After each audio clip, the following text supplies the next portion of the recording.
It's over. A long night. And I have just done this video 3 times to get it right. You see the title. The question is, do you agree or not? Did we get what we wanted? Because I don't know. Honestly, the way this night 2 was not that good at all. I wouldn't be surprised if Vince booked it. But that's just me. Anyone else would say, this was great. This was stellar. Every match was great. I'm not telling you that the matches were all trash. I'm not. I'm being honest here. But I'm going to be I'm telling you the truth. A lot of these matches could have been put on a Raw. Could have been put on a SmackDown and didn't need to be there. Open, which I am so glad it happened. Not because I loved it. It's because I just wanted it done. Omos versus Brock. About maybe 5 or 6 minutes. Didn't last that long. Brock didn't look that great there.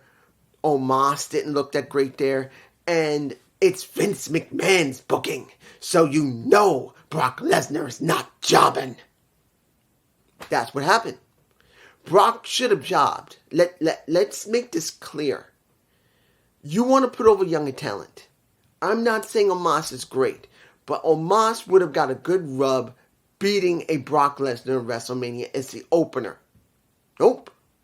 He threw him around a couple of times. He slammed him a couple of times, which was sloppy. And in the end, Brock suplexed him, which was sloppy. And he beat him, which looked sloppy. That's what we got.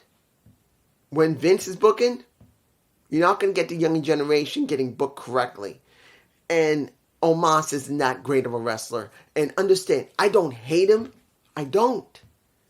But I truly believe, like I said before, Omos came up too soon and he needed more training. Sometimes big men need a lot more training than little guys. That's just the deal. And he's been on the main roster for a couple of years does not mean he's been trained correctly. Look at Nia Jax. I'm just saying. Next match, which was a WrestleMania Women's Showcase. Like the men. 4 teams going at each other. Not about trying to get the tag belts. It isn't. Nothing about seeing that Becky and Lita's titles are going to be up for grabs. Nothing. No number 1 contender. Nothing. That would have been great for the men. Like for the Street Profits being announced that they're going to be next ones. They're going after the titles. No, that didn't happen. Here, same thing. We got the tag team of Shayna Baszler and Ronda Rousey. I forgot Ronda was still working on the roster. I thought she was hurt. You got Chelsea Green and Sonya Deville coming down. They were the first ones out, and they looked pretty good together. They did. They looked all right. When it came to Natalya and, honestly, when it comes to Chelsea Blackheart and Natalya, they don't look right. They just don't look like they fit together. And then you have Raquel Rodriguez and the Liv Morgan. I think Chelsea would be better with Liv. And maybe Raquel would be good with Natalya. A lot of strength with a lot of skill. I think that could work better. Now, I'm not telling you that the match was trash. These women tried their best to make the match mean something. They were busting her ass in that match and no one cheered. No one cheered. Barely anyone cheered. And no one cared about this damn match. They didn't care. And they barely cheered. They cheered for the next match that happened. So, I feel sorry for these women. It wasn't great following Brock Lesnar and Omos.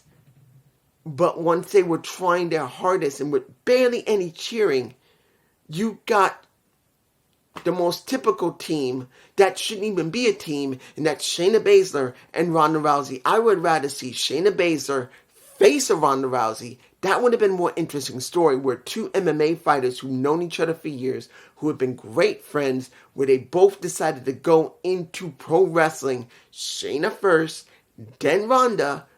That would be something interesting. No. They win together. I didn't care. Now, the match that did the best out of it all. Drew McIntyre versus Sheamus versus Gunther. Now, mind you, I'm going to tell you the truth. I'm a Shamer. I love Sheamus. I love Drew. I love the Celtic Warrior. I love the Scottish Warrior. But I'm going to tell you the truth here. I wanted Sheamus with Gunther. That's what I wanted. I wanted Sheamus to win. To make his run mean something. Nope. Is it good for Gunther? Hell yeah. And that's a great thing. Gunther got a win in WrestleMania, which he deserved. He busted his butt. But would it make better storyline-wise? No. The person who really needed to win that was Sheamus. He was so hot right now. With so much people behind him, so much momentum behind him, he should have won, but he didn't. They made that call. They made the call that Gunther should win. And I can understand the point of view of that because they really want to make Gunther very established. That eventually when he drops that title, he could be a contender against Roman Reigns next, whenever that is. But I'm going to be honest here. I really wanted Sheamus to win. So I don't agree with it, but understand the reason why. The first two matches, I didn't give a damn about. But I did on this one. There you go. Next, The Miz has 2 matches. This got to be Vince booking. Because they did the same thing as they did last night. You got pretty much Snoop Dogg saying you need to do a match. And The Miz in this situation, compared to last night, was upset that Snoop Dogg screwed him over and made him do a match. But he said, no. You deserve another match, my dog. And Shane O'Mac comes back. Surprising after he got his ass fired for pissing people off. And treating people like crap. He only lasted less than a few minutes before supposedly he got hurt. And then Snoop Dogg lays out Miz twice with 2 hits to the damn face. I don't got the shots. In fact, I don't even know if I'm going to put any images in this video. I don't think I will. Because I just want to upload this. I don't know yet. But I'm telling you right now, this was a Vince McMahon booking. I don't care if anybody says, well, this had to be Triple H. No, this felt like Vince. Why would you do Shane O'Mac? Then force Miz into a match with Shane O'Mac. Then Shane becomes supposedly hurt. And then he gets punched in the face twice by Snoop Dogg. And Snoop Dogg takes the place of a Shane O'Mac and pins the damn Miz. Do you see my eyes? Do you actually think this wasn't a Vince McMahon booking? Maybe I should change the title from going from did we get what we really wanted to Vince booked this. I don't know. I'm still keeping the original title, but it's kind of hard not to think this because, let's be honest, this looks like something Vince would have booked. This was stupid. It was stupid. I understand the reason why they did it. They wanted to have a buffer between the matches, but really? I'm just saying. The match I was very curious about to see how it was going to get booked. Brood Edge versus the Demon Finn. It was a damn good match. The second best match. Sheamus, Drew, and Gunther was the best match for me personally. I do believe it was. Even though the outcome wasn't what I wanted. This was the second best match. It was damn good. This Hell in a Cell match fit the theme. The fighting was good.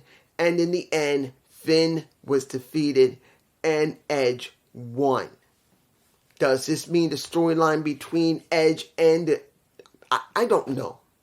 I don't know if Judgment Day is finally finished with Edge and Edge will move on to something and Judgment Day will stay at something. Because Rhea Ripley won her match. Finn lost. Dominic lost. Dominic looked great yesterday. As I said, Dominic finally came into his own. He's his own man now. And I'm glad the way they booked it. But in this situation, I don't know what's going to happen with Judgment Day. I don't know if they're going to keep them.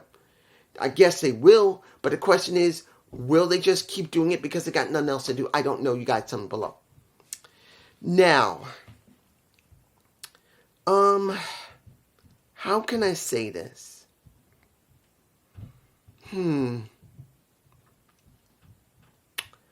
it comes down to it, was the final match of the night good?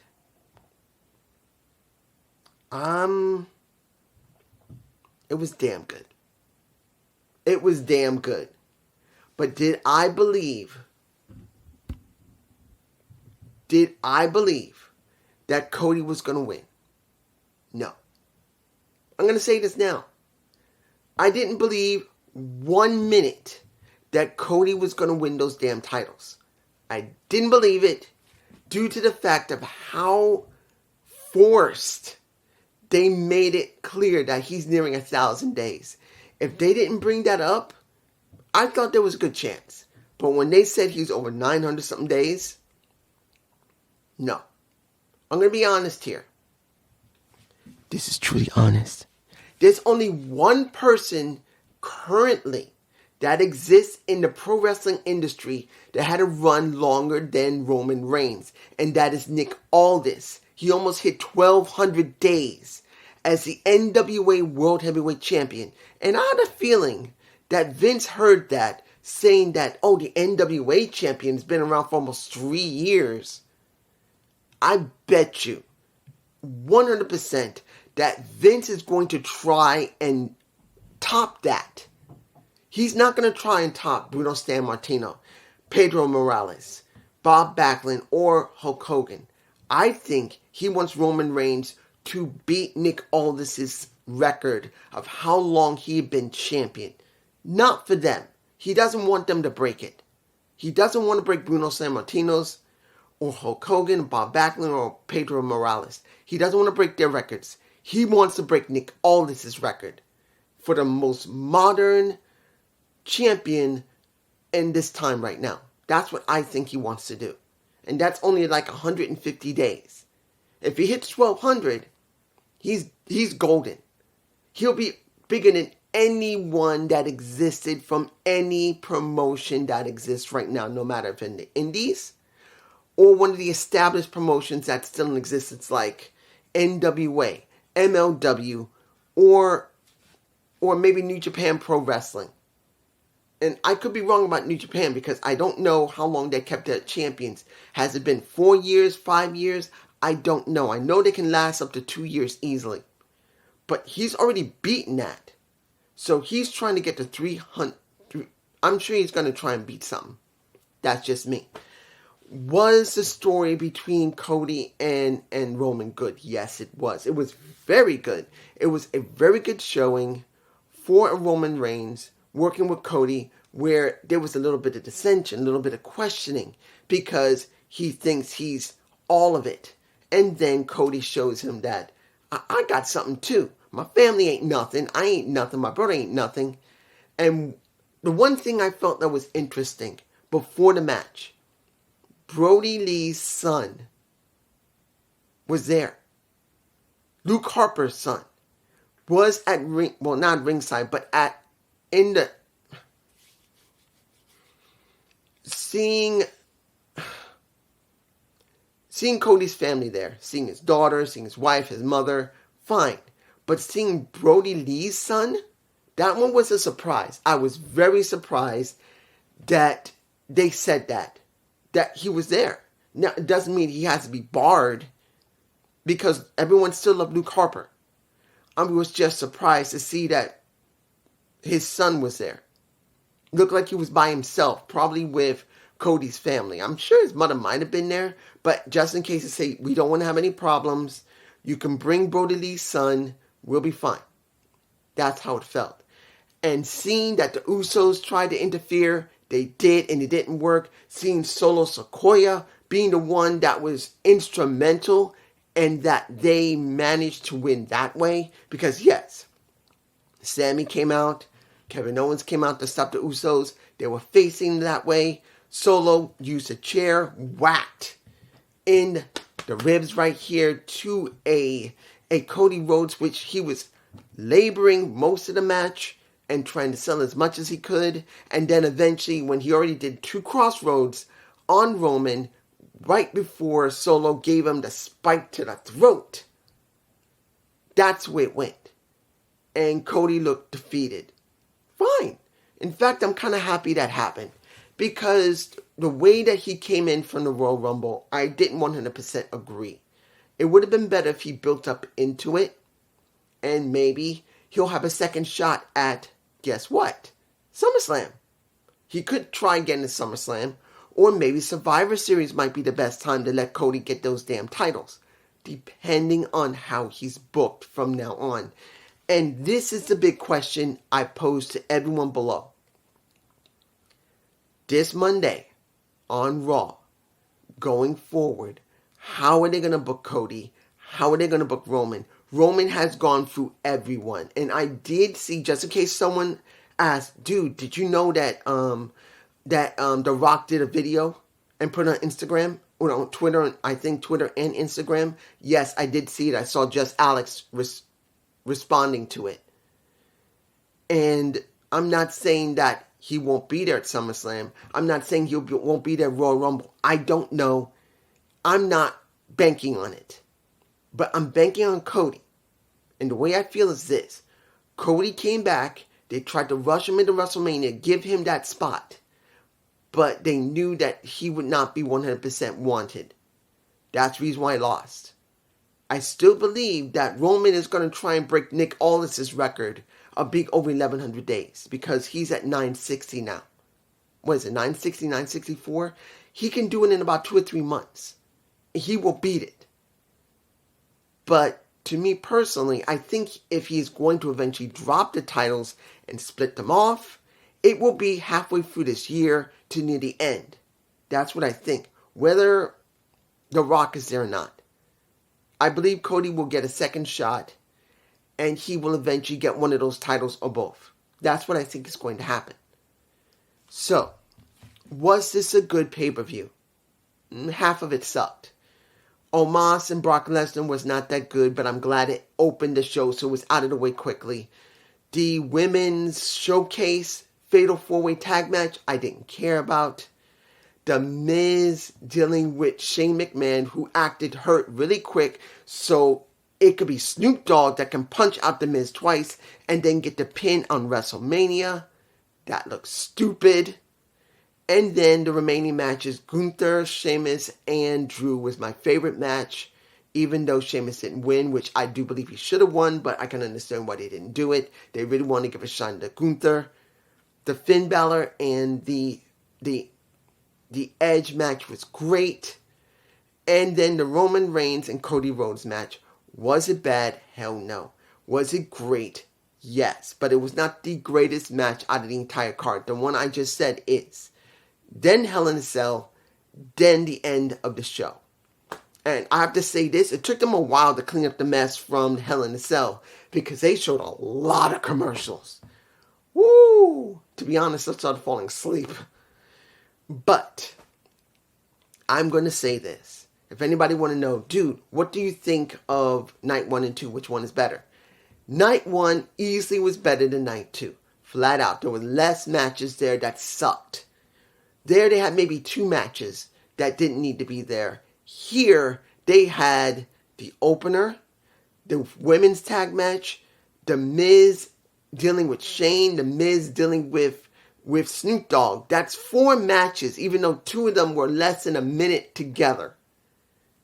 No, that bullshit. I do not agree with it. It was dumb. But that's just me. And almost forgot. There is another match. Asuka versus Bianca Belair was also a damn good match. I'm not surprised that Bianca won. I guess the reason I blanked on it was because no one cared about the women's tag showcase. Nobody cared. They did for Asuka and Bianca. They loved it. I guess the reason I blanked on it was because this match had a lot of good talent in it. It was upsetting to see all these women with nothing gaining out of it. Not even a number one contendership for the tag belts. For Bailey, no, who is it? Becky and Lita. You see, I almost forgot. Because I don't care. But the majority of the matches were good. Other than the ones I just spoke about. But that's just me. Peace.